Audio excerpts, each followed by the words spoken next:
It's the most wonderful time of the year, ladies and gentlemen. Hoop season is back. Welcome back to sports. I'm Bree Maxwell. The Jaguars will look to advance in the playoff hunt next week as they host the Seattle Seahawks. From Everbank Field, Bree Maxwell, WUFT Sports. What do you say when your leading scorers, Ari Emmanuel Wright and Corey Staples, aren't doing well?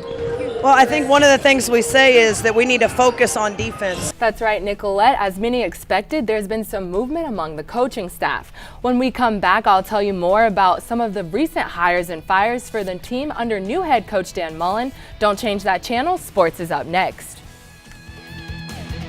Welcome back to sports. I'm Bree Maxwell. The changes surrounding the Gator football team seems to be never ending. It was announced today that 6 coaches will not be returning to the staff of new head coach Dan Mullen, while 2 other coaches were brought on. So we could see a high-tempo game tonight with a lot of scoring. Reporting live from the newsroom, Bree Maxwell, WUFT Sports.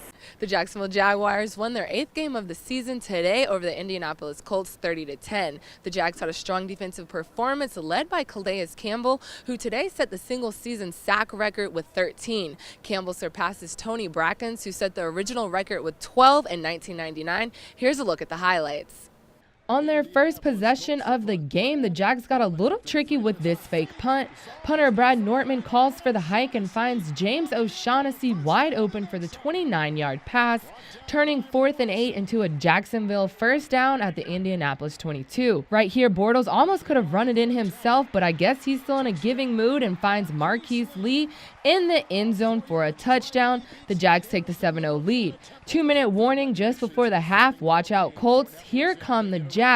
Bortles drops a dime to Cole for another touchdown. The Jags extend the lead 16-3. And just when the defense looked like they were going to hold the Colts to no touchdowns for the game, Jacoby Brissett, under protection, sits in the pocket and finds a wide open T.Y. Hilton on a 40-yard pass. He makes it into the end zone for the first and only touchdown of the game. Both teams have ties to the SEC, specifically the Florida Gators. When it comes down to new head coach Dan Mullen, one former Gator has nothing but positives to say about the hire. I think it's a good idea. You know, he already knows the SEC, so hopefully he can get Florida back on top. The Jaguars will look to advance in the playoff hunt next week as they host the Seattle Seahawks. From Everbank Field, Bree Maxwell, WUFT Sports. In the Gators' 82-66 win over Georgia State, we saw just a little bit of what's to come this season. With head coach Cam Newbauer implementing a we-over-me culture, we saw a lot of team basketball that helped clinch the win. What better way to start a season than fan interaction commemorating the 2016-2017 team culture, we over me? And not to mention, the Gators opened up the season with flair with an on-court projection. With much anticipation coming into this game, it was evident a lot of nerves played a role in the opening quarter. Georgia State opened up the game on an 8-0 run and continued to lead the Gators the entire first half until the final 2:35. But once the team did get going, it was all Florida from there. The team's big three set the tone for anxious Gator fans. Seniors Haley Lorenzen, Deandra Anderson, and Paulina Hirschler all scored in double figures, leading by example along the way.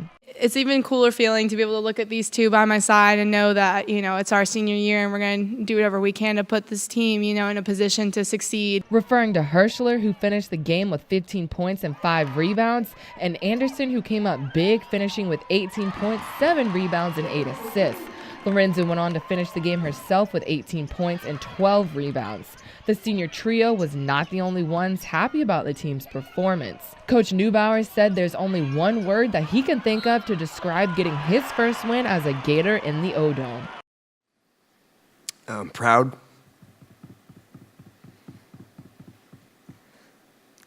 Because, before the game, you're not thinking much about the moment and what it is. You're just thinking, are we prepared?